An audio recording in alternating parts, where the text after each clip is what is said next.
नमस्कार, मैं M K Jha, history lecture Jharkhand एक बार फिर से आप सभी का अपने इस digital platform digital classroom by M K Jha में स्वागत करता हूं। आज के इस वीडियो में हम लोग एक बार फिर से एनसीईआरटी को ही डिस्कस करने जा रहे हैं। एनसीईआरटी के अध्याय 2 इतिहास विषय, जिसमें राजा, किसान और नगर से संबंधित टॉपिक को हम लोग डिस्कस कर रहे हैं।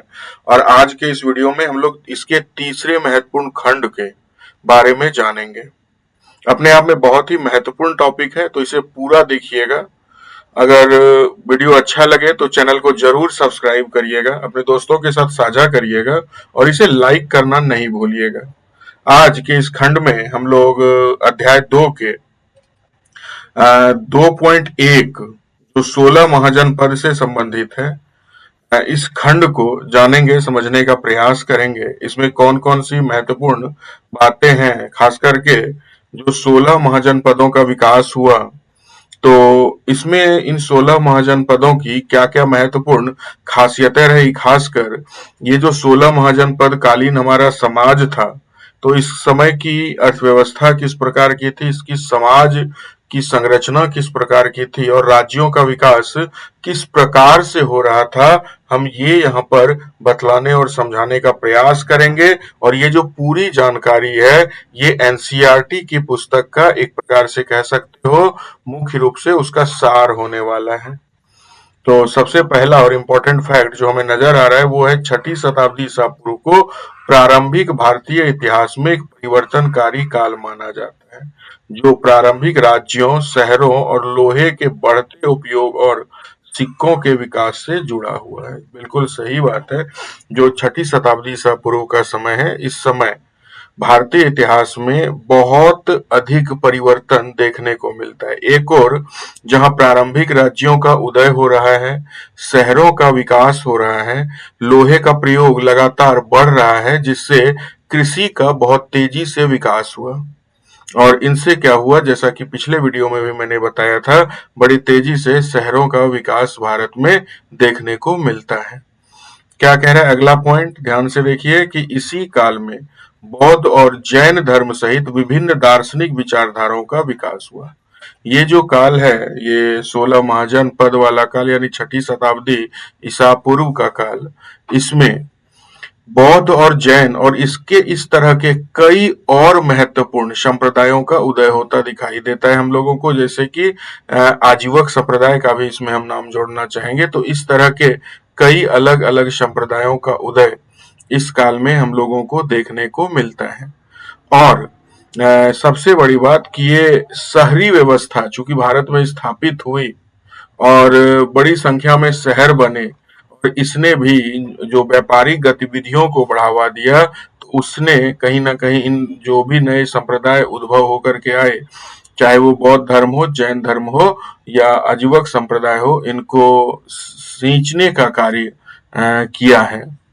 अगले महत्वपूर्ण फैक्ट की ओर चलते हैं। अगला इंपॉर्टेंट फैक्ट क्या कह रहा है कि बौद्ध और जैन ग्रंथों में 16 महाजनपदों का उल्लेख है।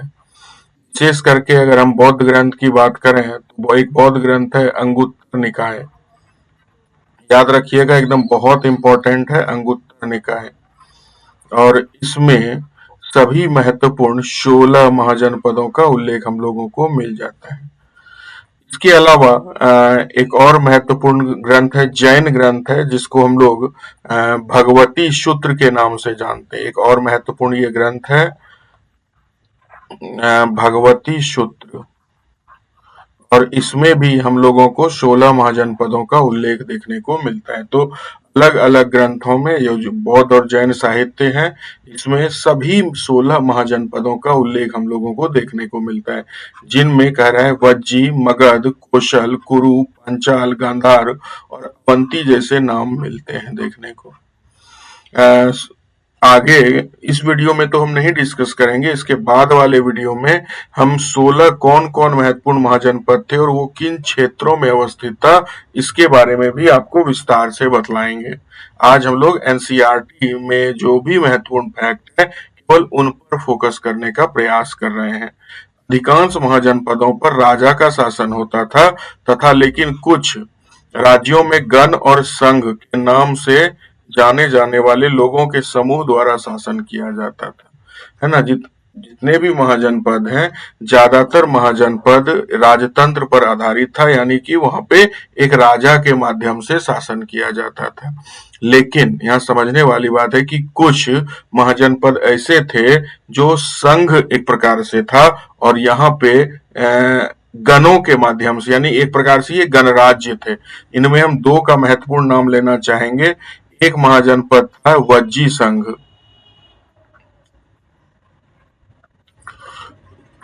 और ये जो वज्जी संघ था बहुत इंपॉर्टेंट है, याद रखिएगा। ये जो वज्जी संघ था, ये बेसिकली कई छोटे छोटे गणतंत्रों का आप कह सकते हो समूह था।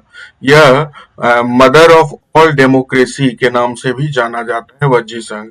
इसके अलावा एक और गणराज्य था जो हम लोग मल्ल गणराज्य के नाम से जानते हैं। और ये जो मल्ल गणराज्य है, आप सबको पता होगा इसके बारे में कि ये जो मल्ल गणराज्य है, इसी में बौद्ध और जैन दोनों के जो महागुरु थे, गौतम बुद्ध, जिनकी मृत्यु कुशीनगर में हुई थी, वो मल्ल गणराज्य की राजधानी थी। और दूसरा इसका राजधानी था पावापुरी, जहां महावीर स्वामी की मृत्यु हुई थी। तो ये दो महत्वपूर्ण गणराज्य हम लोगों को देखने को मिलते हैं महाजनपद काल में। अगले स्लाइड की ओर चलते हैं। अगला इंपॉर्टेंट फैक्ट कह रहा है कि भगवान महावीर और भगवान बुद्ध गणों से ही संबंधित थे। ये दोनों का जो संबंध था वो गणों से ही था। जैसा कि आपको पता है कि भगवान महावीर ज्ञात्रिक कुल से संबंधित थे। ज्ञात्रिक बेसिकली एक महत्वपूर्ण गण था, और वहीं गौतम बुद्ध शाक्य कुल से संबंधित, और शाक्य भी एक महत्वपूर्ण गण था। तो दोनों जो उस समय के महत्वपूर्ण संप्रदाय रहे, दोनों के जो बड़े गुरु रहे, या दोनों के जो बड़े आप कह सकते हो महापुरुष रहे, दोनों गणों से ही संबंधित थे। गणों का तात्पर्य है जहां पे लोग सीधे अपने शासन को चलाया करते थे।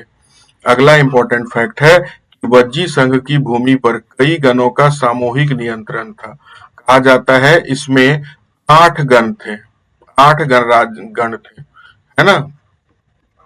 और इन 8 गणों के माध्यम से ही इनमें सामूहिक रूप से एक सामंजस्य बनता था, और इनके माध्यम से, इनके सहमति के माध्यम से ही संपूर्ण वज्जी संघ का शासन का निष्पादन होता था। अगला क्या कह रहा है कि राजाओं को किले से घिरी राजधानियों के रखरखाव के लिए बड़ी सेनाओं और नौकरशाही के लिए भारी आर्थिक स्रोतों की आवश्यकता होती थी। स्वाभाविक सी बात है कि जिस तरह से बड़े बड़े अब राज्य संरचना में आ रहे थे, बड़े बड़े राज्य अब बन रहे थे, तो स्वाभाविक सी बात है इसके लिए एक बड़ा नौकरशाही तंत्र और एक बड़ी सैन्य व्यवस्था की आवश्यकता महसूस हुई होगी, है ना। तो ये भी बहुत ही ज्यादा इंपॉर्टेंट हो जाता है। इसको भी आप याद रख लीजिएगा कि जिस तरह से राज्य बड़ा हो रहा है, जिस तरह से बड़ी बड़ी राजधानियां बन रही हैं, तो उनके रखरखाव के लिए बड़ी सेनाएं और बड़ी नौकरशाही व्यवस्था की आवश्यकता महसूस होती जा रही थी। अगले फैक्ट की ओर चलते हैं। क्या कह रहा है, 6ठी शताब्दी ईसा पूर्व के आसपास ब्राह्मणों ने धर्मशास्त्र नामक संस्कृत ग्रंथों की रचना शुरू की, जिसमें शासकों और अन्य के लिए नियम निर्धारित किए गए। इसमें क्षत्रिय वर्णों से शासकों की अपेक्षा की जाती थी, यानी कि जो ब्राह्मण ग्रंथों की अलग अलग प्रकार की रचना की जा रही थी, इसमें एक महत्वपूर्ण ग्रंथ उभर करके सामने आया, धर्मशास्त्र। इसमें हम नाम ले सकते हैं मनुस्मृति का, ये भी, और भी नारद स्मृति आया, बहुत सारे अलग अलग ग्रंथ बने, धर्मशास्त्र लिखे गए। और इनका जो मूल उद्देश्य था इन धर्मशास्त्रों को लिखने का, वो बेसिकली था कि जो एक शासन व्यवस्था है वो किस तरह से नैतिकता पर आधारित हो। ये जो शासक बने, ये शासक जनता को ज्यादा कष्ट ना दें, और किस तरह की एक कह सकते हो विधि संगत शासन व्यवस्था चलाई जाए, इसकी व्यवस्था करने का प्रयास इन धर्मशास्त्रों में किया गया है। इनके लिए अलग अलग प्रकार के प्रावधान इन महत्वपूर्ण धर्मशास्त्रों में किए गए हैं।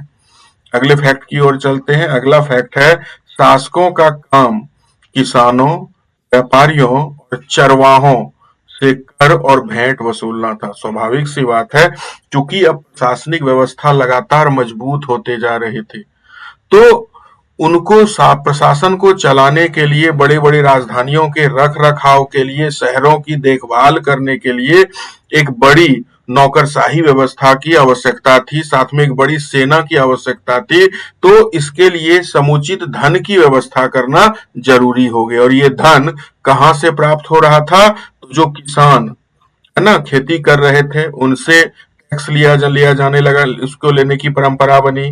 व्यापारियों से टैक्स लिया गया, चरवाहों से टैक्स लिया गया, और इन्हीं टैक्स के पैसे से राज्य चलना शुरू हुआ, है ना। इन धर्मशास्त्रों में विधि संवत टैक्स की व्यवस्था भी की गई थी, जो सामान्य रूप से लगभग संपूर्ण प्राचीन काल में आप कह सकते हो जो टैक्स का आधार था वो था उपज का छठवां भाग, 1/6, है ना।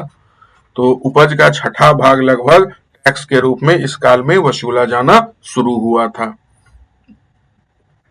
अगला इंपॉर्टेंट फैक्ट क्या कह रहा है कि संपत्ति जुटाने का वैध तरीका पड़ोसी राज्यों पर आक्रमण करके धन एकत्र करना भी माना जाता था, है ना। एक तो टैक्स के माध्यम से वे राजा धन जुटा रहे थे, दूसरा जो पड़ोसी राज्य हैं उन पर आक्रमण करके वहां पे एक प्रकार से कह सकते हो उनको धन देने के लिए मजबूर कर देना, या फिर वहां उस राज्य को लूट लेना।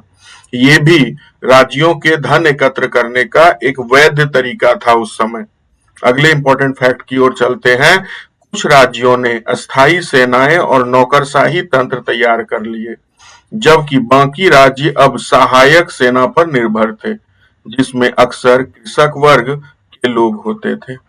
सीधी सी बात है, कुछ राज्य अब अस्थायी सेना रखने लग गए थे, जैसे मगध, अवंती, कौशल, है ना। इसके अलावा अगर हम लोग बात करें तो ये सारे अलग अलग राज्य हैं, चाहे वो अवंती राज्य हो, मगध हो, कौशल हो, वज्जी संघ हो, तो सभी अब अस्थायी सेना रख रहे हैं, अस्थायी नौकरशाही व्यवस्था रख रहे हैं, और एक विशाल आप कह सकते हो सहायक सेना की भी आवश्यकता महसूस हो रही है, जो रिजर्व के रूप में रहे।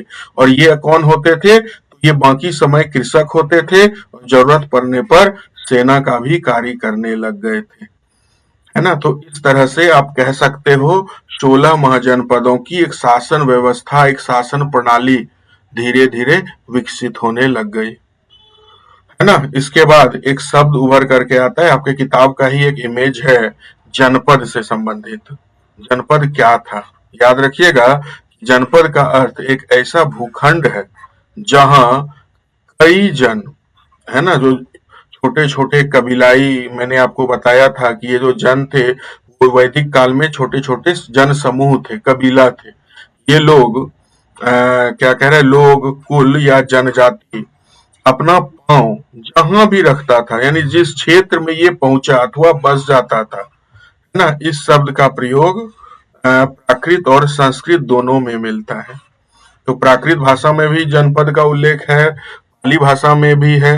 तो जो उस समय के समकालीन भाषा थे उसमें जनपद शब्द का उल्लेख देखने को मिलता। तो ये बेसिकली भूखंड होता था, और ये वैसा भूखंड था जहां पे ये कुल या जनजाति के लोग अपना पांव रख देते थे, यानी जहां पर बस गए, जहां पर बस गए वही जगह जनपद बना, है ना। ये दो शब्द से बना है। जन, तो जन का क्या अर्थ हुआ? छोटा छोटा जन समूह, है ना, लोगों का समूह। और पद यानी उनका पैर, जहां पे लोगों का, जनों का पैर पड़ा वही जगह जनपद के नाम से जाना गया। तो आज के इस वीडियो में हम इतना ही रखेंगे। अगले वीडियो में जब मिलेंगे तो आपको विस्तार पूर्वक 16 महाजनपद कौन कौन से थे और वो किस क्षेत्र में अवस्थित थे, इसके बारे में जानकारी दे रहे होंगे। तो उम्मीद है आपको यह वीडियो भी बहुत ही ज्यादा इंफॉर्मेटिव लगा होगा और इंटरेस्टेड भी लगा होगा। अगर वीडियो पसंद आया तो चैनल को आप जरूर से जरूर सब्सक्राइब कीजिए, अपने दोस्तों के साथ भी इसे शेयर करना नहीं भूलिएगा, और साथ ही इसे लाइक भी करिएगा। तो तब तक के लिए धन्यवाद, मिलते हैं किसी और वीडियो में।